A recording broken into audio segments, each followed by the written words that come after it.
We're here doing a adventure lab at the Odessa mill, Babcock mill. It's an old wood mill beside the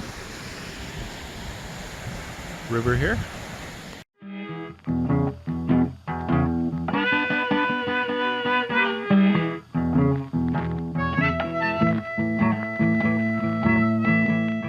The beautiful and historic Babcock Mill is located on the banks of the Millhaven Creek in the village of Odessa. The mill is an important part of Loyalist Township's rich history. The stone mill was built in 1856 on land deeded by the British government to Joshua Booth in 1803. This picturesque property is the perfect location for an afternoon play at the natural play structure, or a stroll along the newly developed path, topped off with a picnic on the grass overlooking the creek. History: in 1845, Odessa was host to a woolen fulling and carding mill, a sawmill, a grist mill, and a planing mill. The mill was built in 1856 for Philip and John Booth by the Saul brothers, a firm of stonemasons. Originally the mill was meant to be a grist mill, but was never outfitted as such because the Grand Trunk Railway had been built the same year. This made cheaper flour available from larger mills in Toronto and Montreal. Instead, the mill was used as part of the Booth family's woolen mill, and later used for a variety of purposes including just storage. In 1907,